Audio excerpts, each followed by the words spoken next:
Hi, body lovers. Welcome to July. July is one of my favorite months. I love the sun. I'm so happy to be here and show you the exercises from the July part of our Body Love calendar. So, this month we're going to do a little bit of jumping.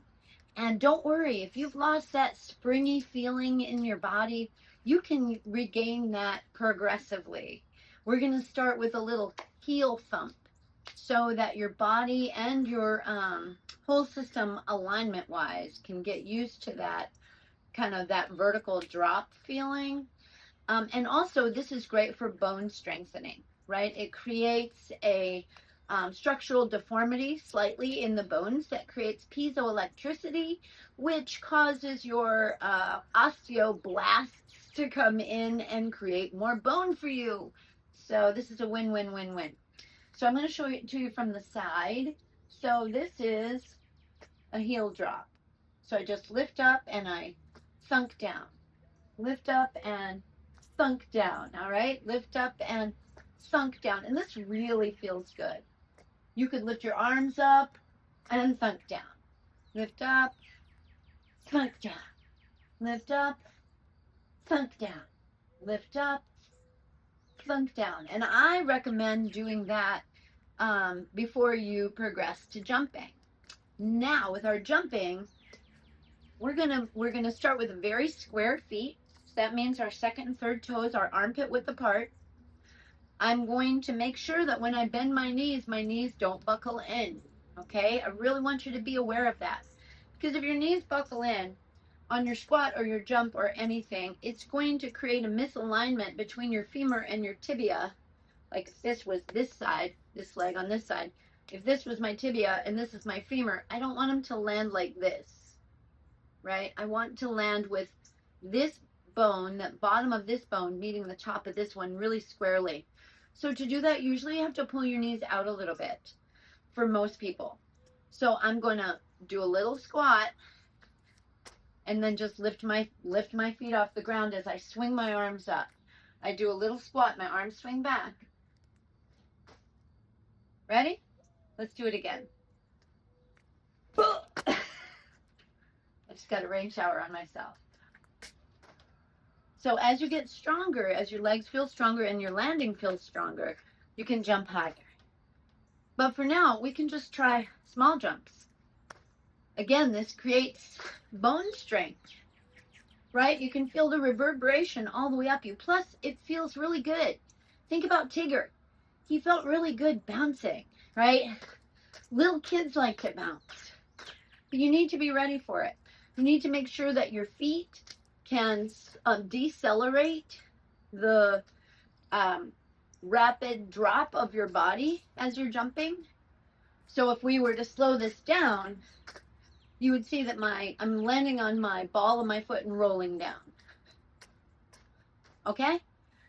Then we can try side to side jumps. Boom, boom, boom, boom, boom, boom, boom. If you're ready. Side, side, side, side, side. I don't have it on the calendar, but you could always go forward and back. Forward and back. Boop, boop, boop. All of us lose our bouncy feeling sometimes. Maybe we just haven't bounced for a long time or for years. But I promise you, you can get it back. And if there's one day where you just don't feel bouncy, try increasing your hydration. If you don't feel as bouncy as usual, increase your hydration, and that should really help all of your joints to feel more springy. I experienced that myself. Okay, we all do. But I just want you to know that is a normal feeling when you don't have enough hydration, is that you won't feel like you can bounce very well. And when you rehydrate, you're going to feel juicy and springy between your joints again, if you've practiced and worked up to that. Okay, last thing we're going to do on the jumps is a hop. So I'm here. I'm not going side to side. Sorry. I'm just going to hop in place. Hop in place. And you could do hopping foot to foot, which is slow motion running, right? I've heard running called foot to foot hopping, right? Hop, Hopping and balancing is even tougher. You could hop multiple times, use your arms to help you get up a little. That's for if your knee feels really healthy and aligned, your ankle, your knee, and your hip. By the way, if your knee doesn't feel well aligned or your ankle doesn't feel well aligned, go look on my Body Love videos for the hip strengthening series and try to do those regularly and see if your knee alignment doesn't improve. Hopping. Okay, that's the #1 exercise of July. Now we have external rotation of the humerus, the funny bone, right? It's called that because it's humerus. So what we're doing with this bone is we're going to rotate it out that way. So see my arm, this upper arm, rotating in the socket. By the way, it's not really a socket. What your humeral head rotates in is more like a golf tee to a golf ball. It's a tiny little, it's called a fossa, on the outside of your shoulder blade, which is a triangle. So it's kind of sitting like this, and my arm is sitting like this when my shoulders are down and my spine is neutral. That's one reason when we're doing shoulder work, we really need that spine to be extra straight and strong, because changing the rib cage changes where that scapula is and how that humeral head can move in that little golf tee that it's got there. So I'm going to be rotating my shoulder, my humerus out like this in the shoulder blade, and I need my collarbone to be up high. And you also have to have your elbows away from your body. Your elbows should be about 30 degrees. If this is a 0, dropping straight from my shoulder down, your elbows should be about 30 degrees away from that. So I'm not going to be here. I'm going to be out here. And then what I'm going to do is I'm going to turn my palms up and pretend I have some lovely dessert for people that I love. And I'm going to rotate out like this and serve it to them and come back in. Rotate out, come back in. Rotate out. And I can feel my chest lifting a little bit when I do this. I feel activation in the back of my shoulder here. Let me show it to you this way. Rotate out, come back in. Rotate out, come back in. My shoulder blades come together slightly, but that's not really the exercise, right? The exercise is rotating this bone within the scapula. And yes, this is rotator cuff work. You could do this with a light band between your hands, but important again, not to pull your elbows inward.